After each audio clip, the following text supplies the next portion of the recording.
1955년에 아주 오래된 영화죠. 미국 헐리우드에서 만들어진 기독교 영화인데요. 쿼바디스라고 하는 영화입니다. 아마 이 가운데 21세기에 태어나신 분들 아니면 거의가 다 특별히 이제 성탄절이라든지 그런 절기 때에 TV에서 한 번씩 방영을 해서 요즘에도 TV에서 방영이 되어지는 그런 아주 오래된 영화들 중에 하나라고 할 수 있습니다. 이 영화가 그토록 오랜 세월 동안 사랑을 받고 또 사람들의 뇌리 속에 오랫동안 기억이 되고 있는 것은 그 영화의 장면들 가운데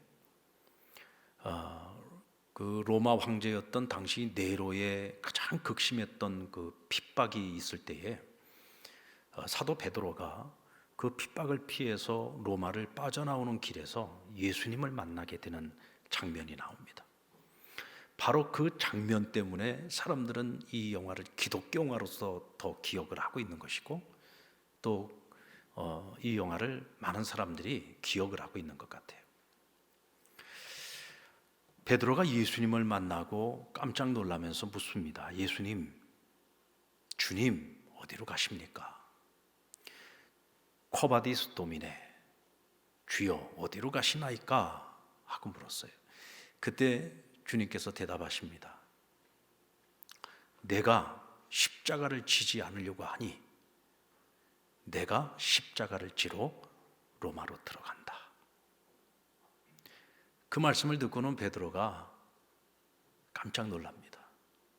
사실은 그가 로마에서 나오려고 했던 것도 어떻게 보면 자의에 의해서 나온 거라기보다는 주의 사도가 살아 있어야 계속해서 복음이 전파될 수 있으니 사도 베드로는 여기서 죽어서는 안 된다. 그러니 빨리 급히 로마를 떠나서 피신을 해야 된다. 로마의 교인들이 계속해서 베드로를 바깥으로 밀어낸 거라고 할 수 있죠. 마지못해서 나온 것이었지만 그러나 주님의 그 말씀을 듣고 베드로는 회개합니다. 그러면서 그 자리에서 발걸음을 돌려서 다시 로마로 들어가서 십자가에 거꾸로 매달려 순교를 당하게 되죠. 이 장면은 영화 작가의 상상력으로만 만들어진 것이 아닙니다. 성경 66권에 들어가지 못했지만 이 신약 성경 가운데 신약 성경에 들어가야 될 여러 가지 많은 책들이 있는데 그 중에서도 외경으로 분류된 책들이 있어요. 이제 그 중에는 베드로 행전이라고 하는 책이 있는데 이 책에 보면 베드로의 그 마지막 그 사역의 마지막 부분에 있어서 굉장히 감동적이고 아름다운 그러니까 베드로의 죽음과 관련된 그런 이야기가 있어요. 근데 그 이야기를 모티브로 해가지고 만들어진 영화가 쿼바디스라고 합니다.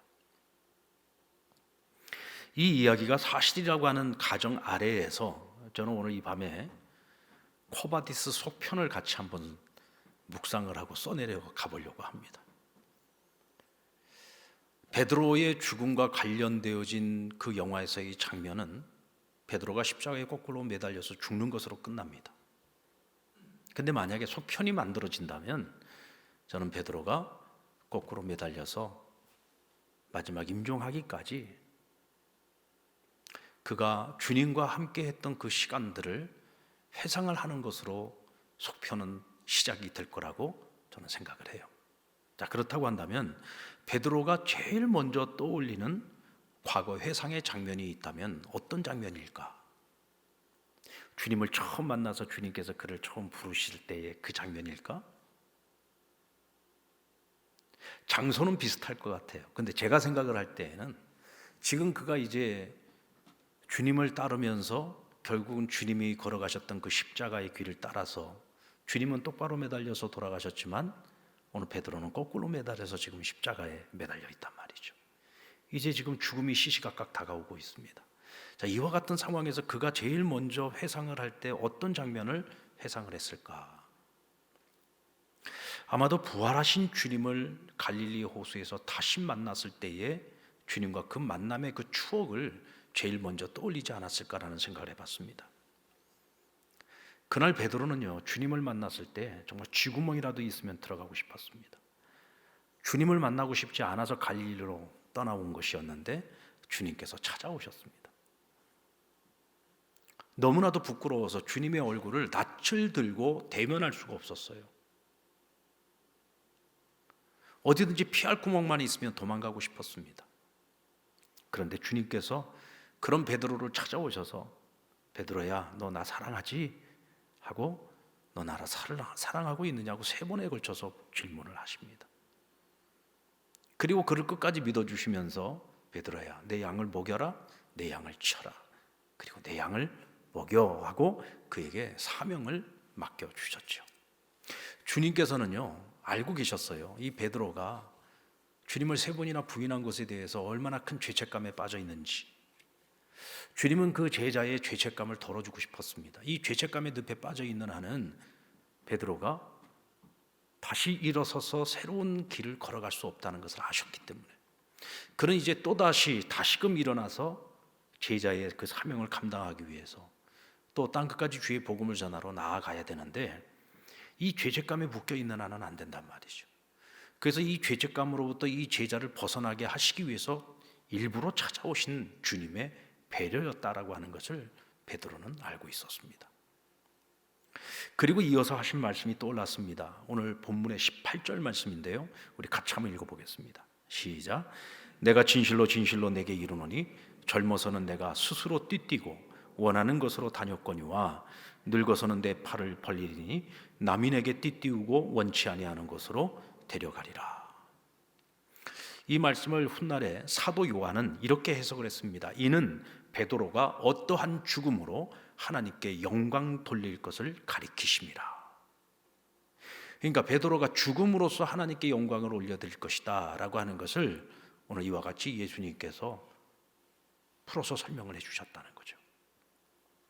십자가에 거꾸로 매달려 주님의 길을 따르고 있는 바로 지금 현재 이 베드로의 모습이 주님께서 예고하셨던 바로 죽음으로 하나님께 영광을 돌리는 바로 그 모습이었던 겁니다.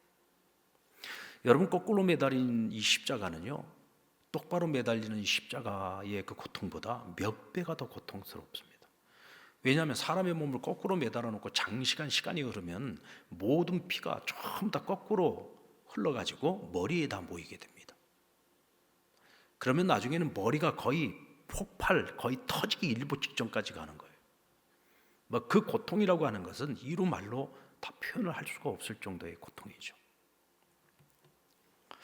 자, 그런 고통 중에 베드로가 지난 날들을 지금 회상을 하면서 육체적인 고통으로 하면은 이건 어떻게 말로 표현할 수 없는 고통이 끊임없이 밀려오고 있지만, 그러나 베드로의 심정적인 부분들을 생각을 해보면요, 제가 베드로의 입장이 되어서 제가 만약에 베드로처럼 지금 십자가에 거꾸로 매달려 있다고 하면은 심정적으로는 이런 마음이 있을 것 같아요. 내가 주님을 3번이나 부인했고 주님께서는 이미 나를 다 용서하셨고, 그래서 내가 다시금 이 사역의 길을 걸어갈 수 있었고 오랜 시간이 지나도록 주님의 복음을 위해서 살아왔어요. 그러나 항상 그의 마음속에 오늘 이 순간까지도 해결이 되지 않는 부분이 뭐였냐면 바로 주님을 배신했던 과거의 자신의 모습입니다.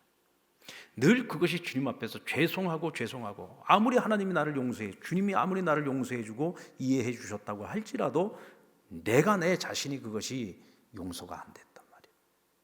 근데 오늘 내가 주님을 위해서 이렇게 고통을 당하는 이 자리에서 그는 심정적으로는 내가 주님을 위하여 내가 이 고통 가운데 있으니 내가 주님을 3번이나 부인했던 그 죄책감으로부터 내가 조금은 벗어날 수 있지 않을까?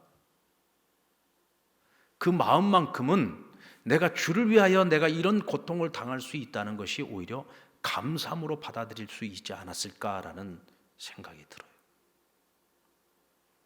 여러분 생각은 어떻습니까? 적어도 저와 여러분이 인생을 살아가면서 저는 이런 마음이 필요하다는 생각이 들어요. 주님이 우리를요 정말 어떤 것도 기억하지 않고 다 잊어주십니다. 여러분, 주님께서 내 양을 먹이라고 말씀하실 때요, 거기다가 한마디 덧붙일 수도 있잖아요. 야 베드로야, 너 지난번에 실수했지? 이번에는 절대로 실수하지 말고 내 양 잘 먹여야 된다? 이렇게 얘기하실 수도 있잖아요. 근데 주님께서는 그에게 사명을 맡기시면서요 전혀 그가 실수했던 부분에 대해서 전혀 언급을 안 하세요. 주님이 갈릴리에서 다시 만났을 때에도 너 나 3번이나 부인, 너 어떻게 나한테 그럴 수가 있냐? 너 그렇게 혼장담했잖아. 이런 얘기 한마디도 안 하셨어요. 주님은요, 마음으로 용서하기로 마음 딱 먹으시면 깨끗이 지워버리시는 분이에요. 이전에 그와 나 사이에 있었던 안 좋은 추억들을 마음에 간직하시는 분이 아니에요. 여러분, 우리는 어떻습니까? 뭐 요만한 상처 하나만 받아도 그거 마음에다가 콩 하고 집어넣고 그거 잘 안 잊어버리잖아요. 다 잊어버린 척 하다가도 한 10년 후에 또 나타나고 그러지 않습니까? 근데 우리 주님께서는 한 번 딱 잊기로 작정하시면 깨끗이 잊어버리고 그 부분에 대해서는 전혀 언급을 안 하시는 분이에요. 베드로는 알고 있어요. 그런 주님을 너무나도 잘 알고 있어요. 그렇다고 해서 내가 잘못한 것에 대해서 나마저 그것을 잊어버릴 수는 없어. 지난날 나의 실수에 대한 기억이 있기 때문에 오늘의 내 삶을 하나님 앞에서 더 열심히 잘 살아보고자 더 애를 쓰고 노력을 하면서 살아온 거죠. 그래서 오늘 십자가에 거꾸로 매달려 주님을 위해서 순교할 수 있는 이 자리까지 올 수 있었던 겁니다. 사랑하는 여러분, 우리가 잘못을 저지르고 하나님 앞에 회개를 하고 용서를 구하고 우리는 얼마나 잘 잊어버립니까? 분명 하나님도 용서했고 나도 잊어버리기는 해야 되지만 아니요, 우린 그런 것들을 너무 쉽게 잊어버리면 안 돼요. 이전에 내가 잘못해서 내가 겪어야 했던 여러 가지 많은 어려움들이 있었잖아요. 그때 그 일들을 기억해야 오늘 내가 바로 살아갈 수 있는 거예요. 하나님은 나를 용서하셔서도 나는 그 부분에 대해서 생각을 하고 있어야 돼요. 그렇다고 내가 나를 용서하지 못하는 건 안 됩니다. 나를 정죄해서도 안 됩니다. 그러나 우리가 항상 그것을 반면교사로 삼을 수 있는 지혜가 필요하고 양심이 필요하다는 거죠. 그 순간 또 다른 기억이 지나갔습니다. 어떠한 죽음으로 주님께 영광 돌릴 것을 주께서 말씀하실 때 베드로의 눈에 누가 들어왔느냐? 주께서 사랑하시는 제자 사도 요한이 눈에 딱 들어왔어요. 그 순간에 그가 주님께 묻습니다. 주님, 저는 죽음으로 하나님께 영광을 올려드린다면 주님이 사랑하는 제자 저 요한이는 앞으로 어떻게 됩니까? 하고 물었어요. 근데 그 얘기를 그때 그 장면을 탁 떠올리면서요, 한편으로 갑작스럽게 그 마음속에 굉장히 부끄러운 마음이 순간 확 밀려옵니다. 왜냐하면 자기도 모르게 무의식적으로 주님께 내뱉은 말이었지만 그때 주님께로부터 돌아왔던 말씀이 굉장히 자기를 부끄럽게 만들었기 때문입니다. 내가 올 때까지 그를 머물게 한다 할지라도 그것이 내게 무슨 상관이 있느냐? 너는 나를 따르라 하고 주께서 말씀하십니다. 그러니까 주님께서 베드로의 마음을 꿰뚫어 보신 거죠. 어떤 마음을 꿰뚫어 보신 겁니까? 지금 베드로는 그 순간에, 그 짧은 순간이었지만 요한을 딱 보는 순간에 자신과 요한을 비교했던 거죠. 여러분, 우리가 살아가면서요, 절대로 누군가 나를 비교하지 마십시오.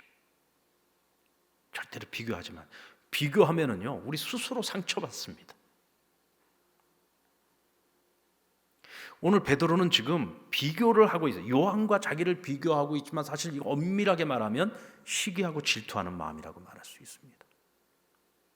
베드로와 요한의 관계를 보면 두 사람은 주님의 제자로 3년을 같이 동행하는 동안에도 굉장히 친밀한 관계였습니다. 같은 동네에서부터 같이 살아왔고 같은 직업을 가지고 있었고 주님을 만났던 그 자리에서도 같이 주님을 만났던 사람들 아닙니까? 굉장히 친밀한 관계에 있었지만 또 한편으로는 경쟁자였어요. 누가 주님께 더 사랑받는 제자인가? 항상 서로 경쟁하는 관계였다. 20절 말씀에 보면은요, 베드로가 돌이켜 예수께서 사랑하시는 그 제자가 따르는 것을 보니 그는 만찬석에서 예수의 품에 의지하여 주님을 파는 자가 누구이니까 묻던 자더라. 오늘 지금 이 말 속에 베드로의 마음 속에 주님이 요한을 나보다 더 사랑하셨지, 지금 이 마음이 지금 가득 들어있는 거예요.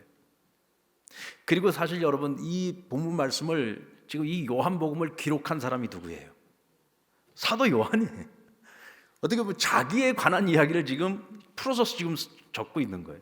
그러니까 요한의 마음에도 어떤 마음이 있냐면 주님께서 베드로보다 나를 더 사랑하셨어, 이 마음이 있어요. 그러니까 주께서 사랑하시던 제자라는 표현이 계속 따라다닙니다.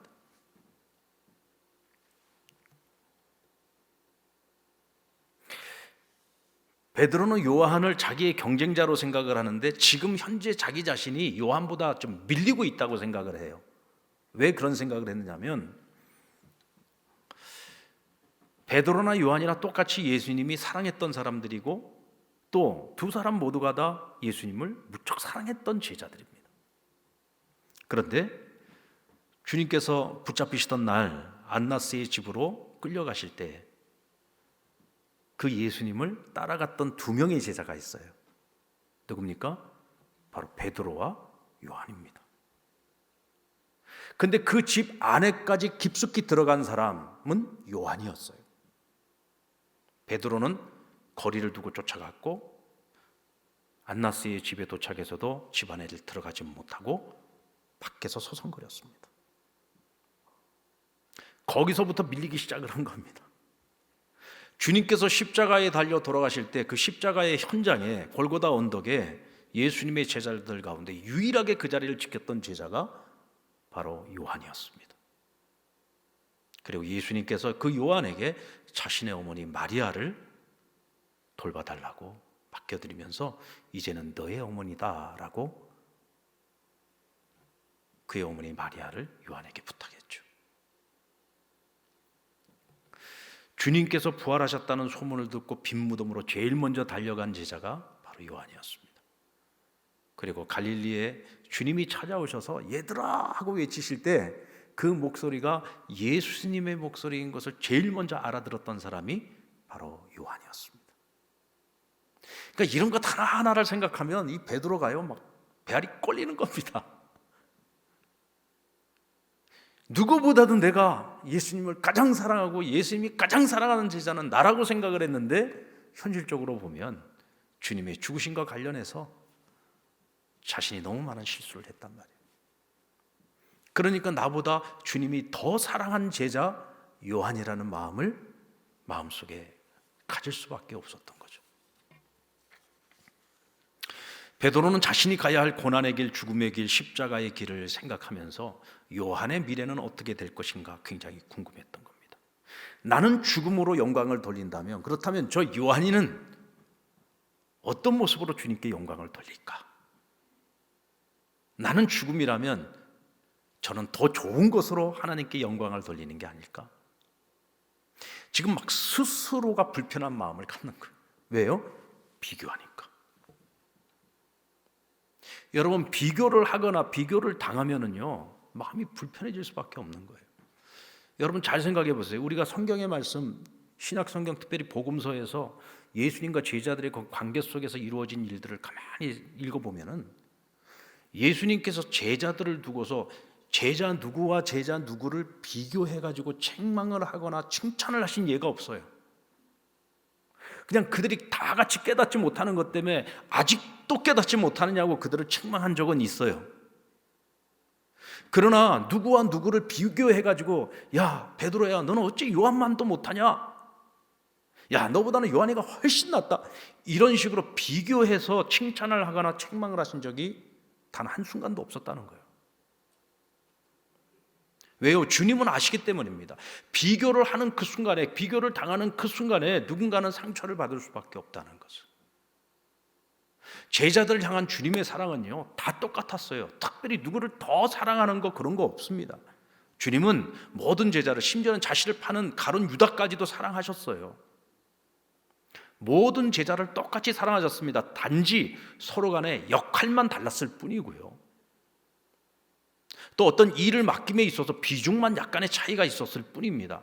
그러나 그것은 각자 자기가 가지고 있는 달란트를 따라서, 재능에 따라서, 역할에 따라서 주님께서 그 역할을 맡겨줬을 뿐이지 주님께서 누구를 더 사랑하고 덜 사랑하고 이런 것이 없었단 말이죠.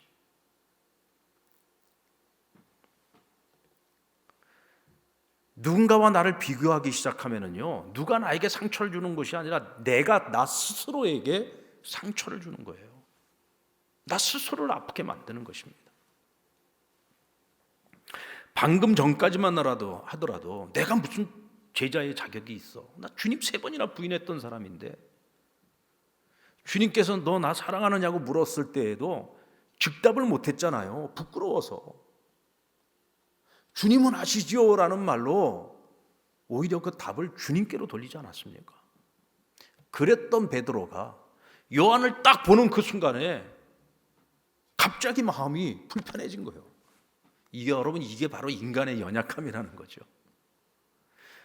금방 회개해 놓고서도 금방 인간적인 마음들이 딱 또 그 마음을 또 막 휘 감으니까 그 순간에 시기 질투심이 막 불릴 듯이 일어난 거예요.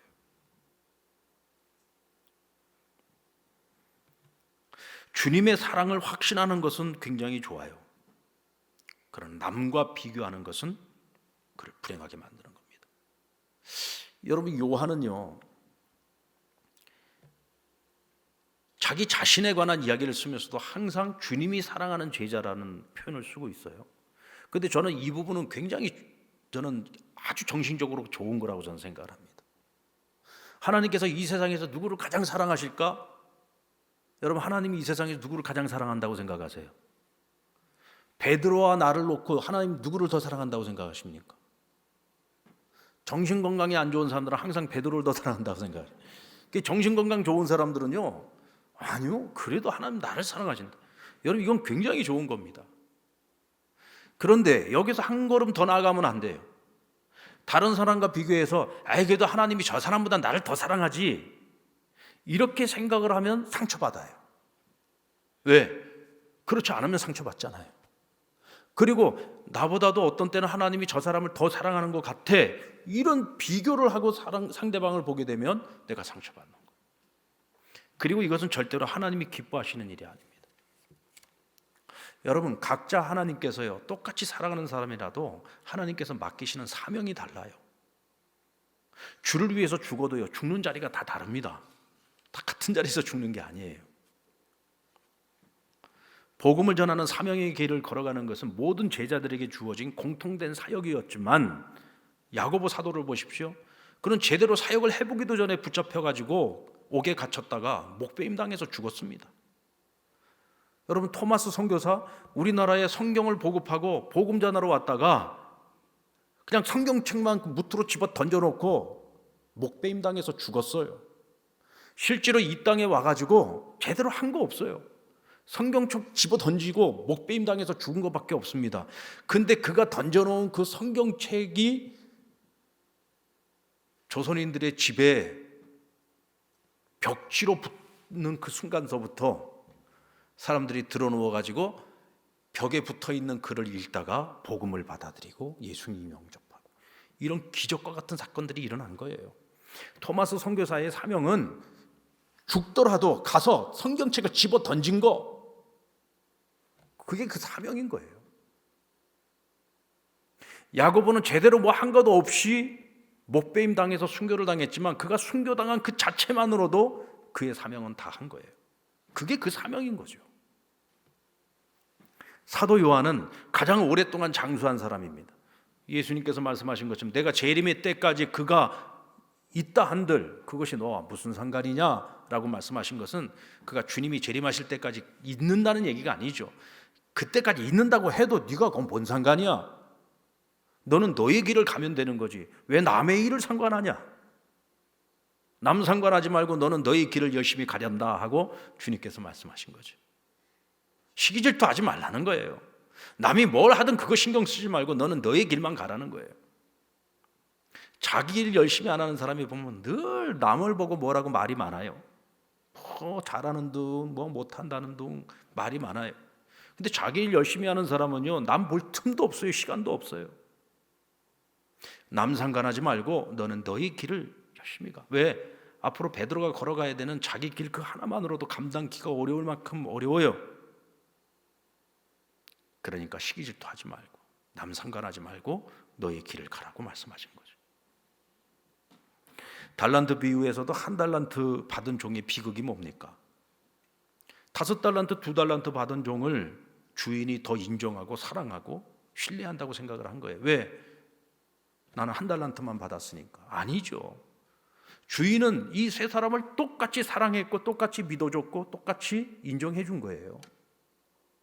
단지 그릇이 달라요. 얘한테는 5달란트를 맡겨놔도 잘 감당할 수 있겠다. 얘한테는 2달란트면 충분하겠고 얘한 1달란트면 충분해. 왜? 그가 가지고 있는 그릇이 딱 그만큼이에요. 재능이 그만큼인 거예요. 능력이 그만큼인 거야. 근데 그 능력이 그만큼 되는 것과 사랑의 크기가 다르다? 그거는 아니죠. 여러분, 우리 자식들도 그렇잖아요. 자녀가 여럿이 있어요. 그 중에는요, 공부 잘하는 아이가 있고, 그 중에는 돈 잘 버는 아이가 있고, 그 중에는 잘 노는 아이가 있어요. 이게 각각 은사가 다른 거예요. 은사가 다르다고 해서 그 아이들을 향한 사랑이 다른 건 아니잖아요. 똑같이 사랑하는데 그 아이들이 가지고 있는 달란트가 다른 것 뿐이에요. 그래서 그 아이들을 사랑하는 방식도 다를 수밖에 없죠. 공부 못하고 맨날 노는 거 좋아하는 애한테 맨날 공부 못한다고 공부 열심히 하라고만 할 수는 없잖아요.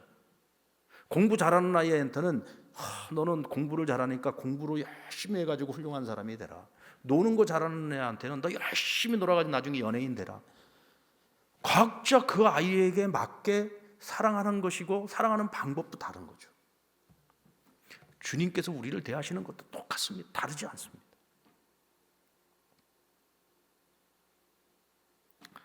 베드로도 가장 중요한 순간에 또다시 실수할 뻔했어요. 바로 그 순간에 주님께서 그와 내가 무슨 상관이냐 말씀하시면서 너는 나를 따르라 하고 말씀해 주신 겁니다. 여러분, 저는 오늘 이 말씀이 정말 중요하다고 생각합니다. 여러분, 우리가 신앙생활을 하든지 사회생활을 하든지 아니면 가정 안에서도 그냥 묵묵히 하나님 내게 주신 사명, 하나님 내게 주신 십자가, 하나님 내게 주신 재능, 은사, 그것을 따라서 주님을 따라가는 것이 중요한 거예요. 다른 사람을 상관하시면 안 돼요. 비교하시면 안 돼요. 주님과 나와의 관계 속에서 묵묵히 자기 사명을 감당할 수 있는 저와 여러분 될 수 있기를 주의 이름으로 축원합니다. 참으로 철없던 그 시절의 자기 모습을 생각하면서 자신이 얼마나 어리석었는지 회왕과 함께 또다시 시간이 흘러갑니다. 이제 나를 따르라 하신 주님의 명령을 따라 오늘 이 자리에 오기까지 주님을 따라온 삶을 다시 회상하기 시작합니다. 그가 처음 주님을 만나 나를 따르라고 부르심을 받았던 것도, 그리고 주님께서 찾아오셔서 부활하신 주님이 다시 제자의 길을 가자고 그들을 다시금 불러주시고 초청해 주신 것도 바로 갈릴리였죠. 그런데 그들이 갈릴리에서 주님을 만났던 그 과정들을 가만히 살펴보면 항상 주님께서는 그들이 실패한 자리에 찾아오셔서 부르셨어요. 그렇지 않습니까? 처음 주님께서 제자들을 불렀을 때도 그렇고, 부활하시고 난 후에 이 제자들을 갈릴리에서 또다시 만났을 때에도 그들은 실패자였어요. 물고기 잡아보겠다고 다시 또 호수로 배 타고 나가가지고 자기들이 가지고 있었던 그 기술을 가지고서 열심히 그물을 쳤는데도 허탕이었습니다.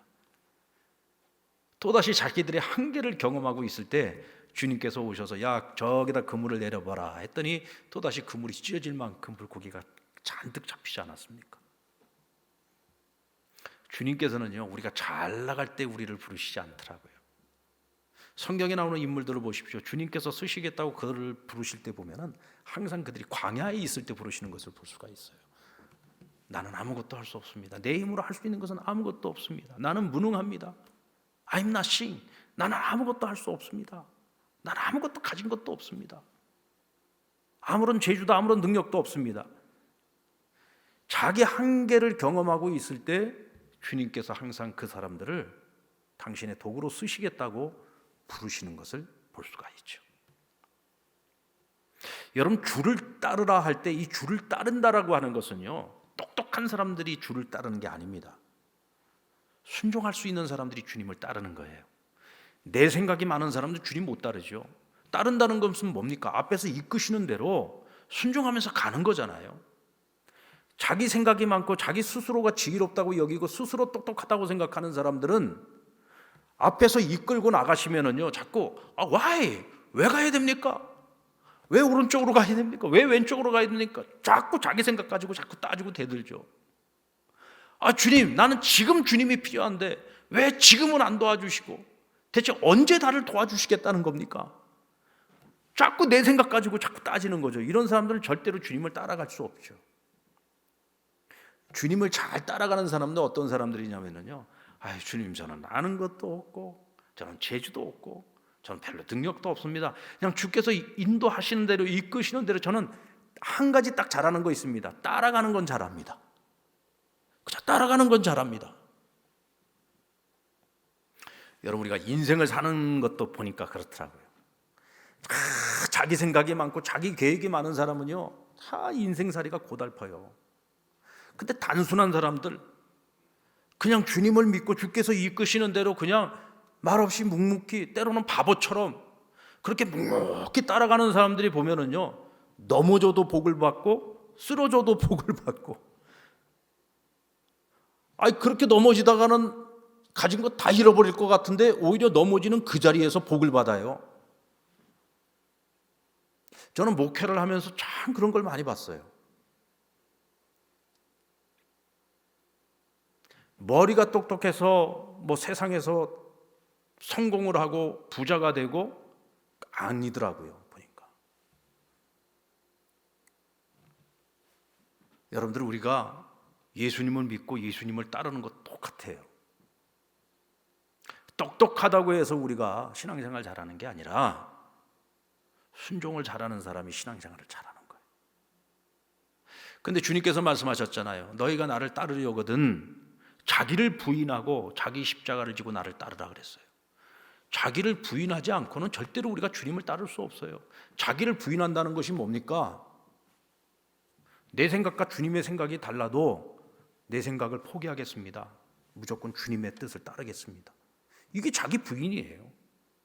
자기를 부인할 수 있는 사람이 자기 십자가를 지고 주님을 따를 수 있는 거죠. 지금 베드로는 마지막 죽음의 순간에 주님을 따라 지금까지 살아왔던 날들을 돌아보면서 내 생각이 앞섰을 때와 자기 꿈을 가지고서 살았던 그때 그 시절과 어느 날부터 모든 걸 다 부인하고 오로지 주님만 따라서 주님이 내게 맡기신 그 사명만을 바라보면서 그냥 묵묵히 바보처럼 따라갔던 그때의 날들을 돌아보면 어떤 날들이 더 행복했던 날들인가 생각을 해보니까 바보처럼 주님을 따랐던 그 날들이 가장 행복했던 날들이었다는 생각을 하면서 죽음을 향해 가고 있는 겁니다.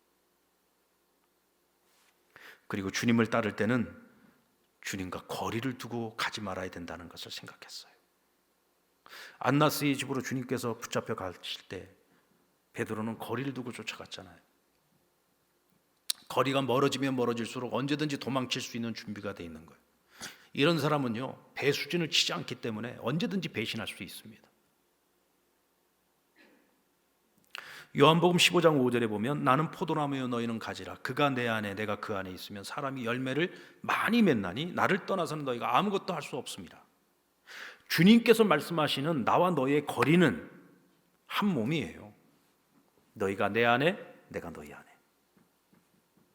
주님께서는 우리가 한 몸이 되기를 원해. 떨어지는 것을 원치 않아요. 우리가 항상 주님과 찰떡같이 붙어 있기를 원하시는 거예요. 떨어져 있으면 시험이 찾아와요. 틈이 생기면 마귀가 반드시 들어와서 해방을 놔요. 우리를 시험하고 미혹하고 우리를 쓰러뜨리려고 하고 넘어뜨리려고 한단 말이죠. 그래서 주님과 우리 사이에 간격이 없어야 돼요.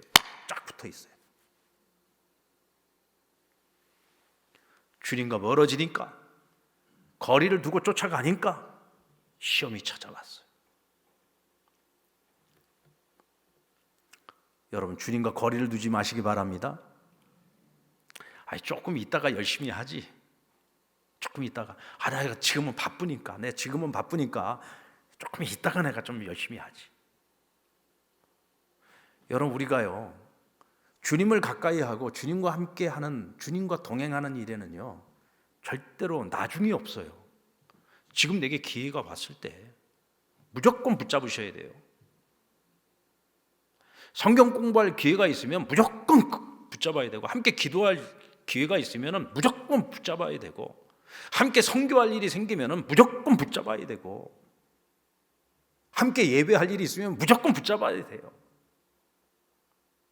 주께서 우리에게 손 내미는 그 순간에 절대로 주님 지금 바쁘니까 다음에, 아니요. 주님이 손 내미시면요, 아무리 바빠도 주님 손부터 먼저 딱 잡으셔야지 돼. 그러면 내가 바쁜 거는 주님이 해결해 주세요. 내가 바쁜 거는. 내가 바쁘다고 자꾸 주님과 함께하는 것을 자꾸 뒤로 미루면 평생 주님과 가까이 할 수도 없을 뿐더러, 내가 그렇게 바쁘다고 내가 해결해 보려고 그렇게 애썼던 문제들 하나도 해결 안 돼요. 어디에다가 우선순위를 두고 살 것이냐? 여러분, 주님을 가까이 하는 일, 주님과 내가 하나가 되는 일에 우선순위를 두시기 바랍니다. 아멘.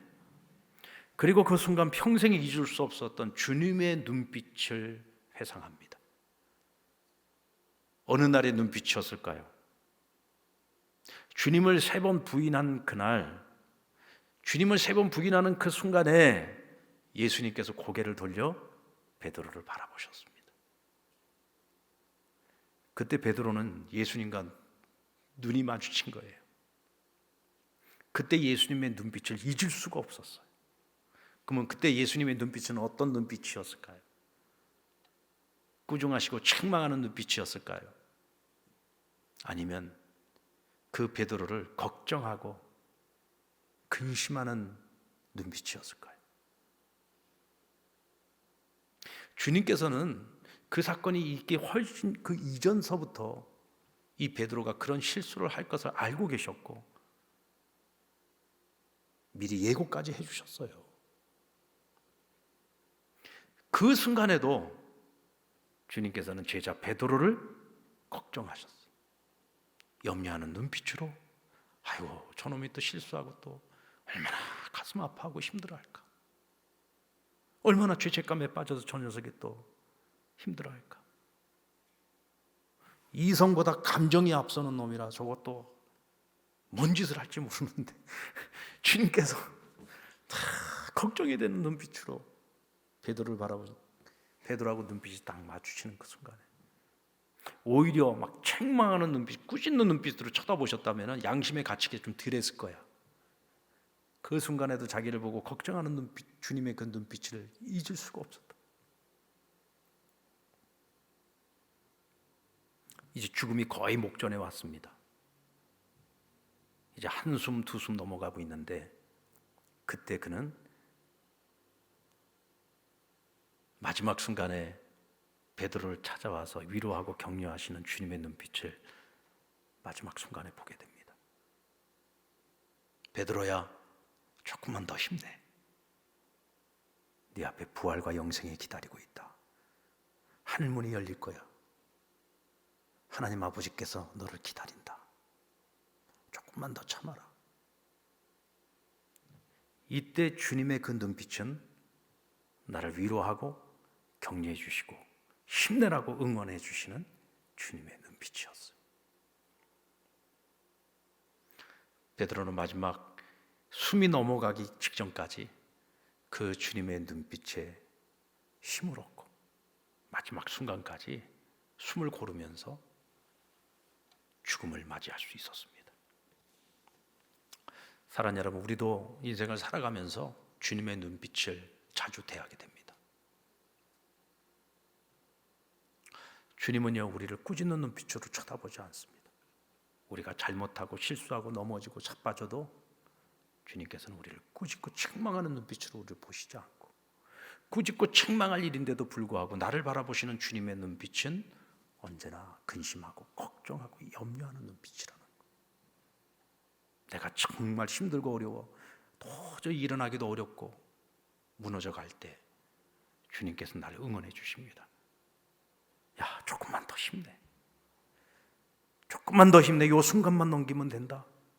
네 앞에 하늘문이 기다리고 있어. 조금만 더 기다려라. 근데 많은 사람들이 그 조금을 기다리지 못해서 포기하잖아요.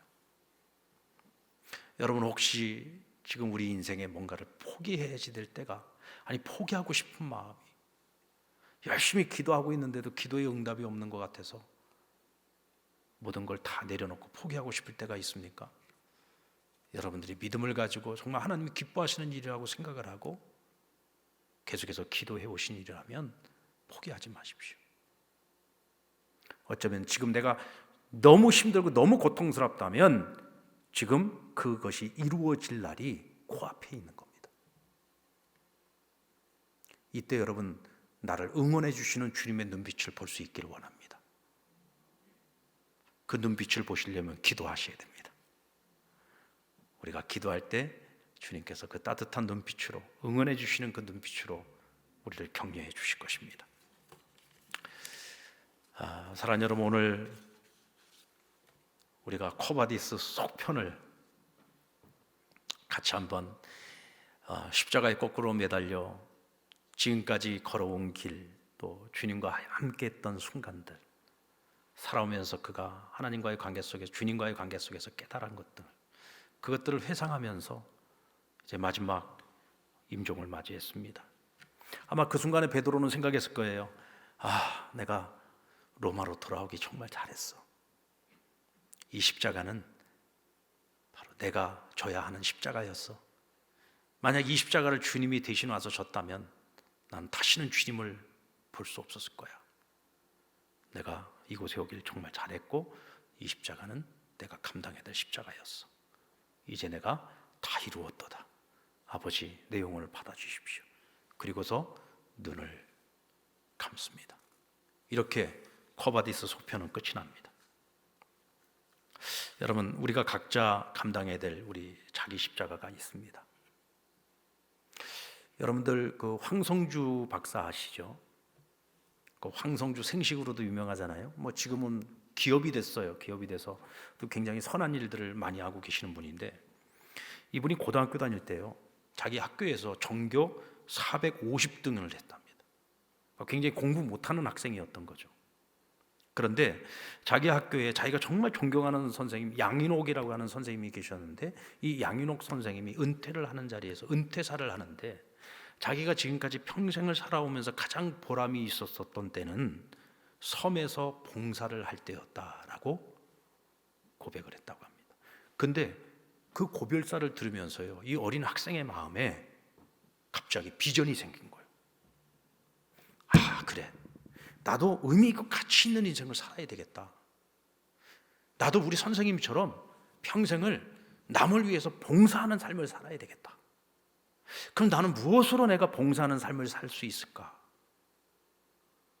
라고 생각을 하다가 내가 의사가 돼서 아프리카나 그런 그 외국에 나가가지고 정말 가난하고 어려운 나라에 가서 그들을 내가 의사로서 내가 섬기고 돌보는 일을 해야 되겠다. 꿈이 생긴 거예요, 꿈이. 그래가지고 그때부터 공부를 시작을 했는데 최상위권까지 올라가서 결국 서울대 의대에 합격을 하게 됩니다.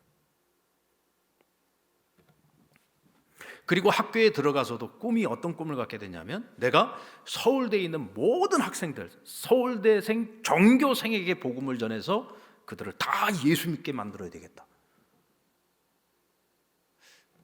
그런 부푼 꿈을 가졌어요. 부푼 꿈이죠. 아마 그 꿈을 이루지는 못했을 거예요. 그러나 그런 꿈을 갖는 것 자체를 하나님께서 굉장히 기뻐하시는 거예요. 어린 소년의 마음에 내가 정말 봉사하는 인생을 살아가야 되겠다라고 하는 그런 비전을 가졌을 때, 이것이 그에게는 자기 십자가가 된 거예요.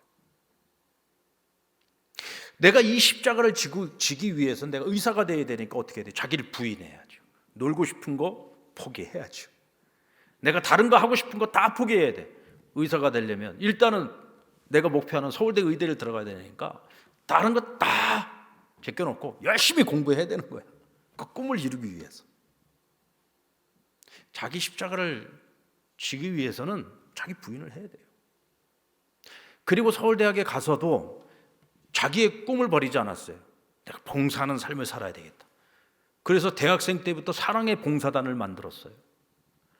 그래가지고 자기가 할 수 있는 온갖 힘을 다해서, 의대생이었으니까 그 얼마 안 되는 그 짧은 의학 지식을 가지고도 뭐 방학 때가 되거나 그러면 농촌 봉사 가서 이 사랑의 봉사단을 만들어서 열심히 의료 봉사를 하는 거예요. 그렇게 해나가는 과정 속에서 하나님이 그에게 꿈을 점점 더 넓혀주시면서 나중에는 기업가도 되었고, 그 기업을 통해서 또 얼마나 많은 봉사활동을 하고 있습니까? 사랑하는 여러분, 자기 십자가를 지는 것은요, 주를 위해서 자기를 희생하는 거예요. 주를 위해서 자기를 희생하는 것은요, 꼭 내가 죽는 것만이 아닙니다. 주를 위해서 내가 순교할 수도 있죠. 그런데 여러분, 순교보다도 더 힘든 것이 있어요. 사도 요한은 오래 살았어요. 사역을 제일 오래 한 사람이에요. 그런데 순교보다도 더 많은 고난이 있었고, 순교보다도 훨씬 더 많은 핍박이 있었어요. 그 모든 것들을 다 감당하면서 성경을 기록하기도 했어요. 훨씬 더 많은 일을 했던 거예요. 우리가 순교를 하든지, 아니면 주님을 기쁘시게 하는, 하나님이 기뻐하시는 만한 많은 일들을 하든지, 아니면 내가 고난을 당하든지 핍박을 당하든지, 하나님께서 우리 각각에게 주신 그 사명, 하나님께서 각각에게 주신 그 자기 십자가를 감당하기 위해서 우리 모두가 공통적으로 해야 되는 것은 바로 자기 부인입니다. 여러분, 주님께서 부활하셨습니다. 우리에게 부활의 소망을 주셨습니다. 부활의 소망을 가지고 있는 저와 여러분은 우리 모두가 다 같이 그 사명을 향해서 이제부터 달려가야 됩니다. 그 사명을 감당하기 위해 우리가 반드시 해야 되는 것, 누구나 다 같이 사명이 있는 자라면 반드시 해야지 되는 것, 자기 부인입니다. 오늘 저와 여러분이 그것부터 시작을 할 수 있다면 우리는 주님을 따를 수 있습니다. 주님을 따르되 멋지게 따라갈 수 있습니다.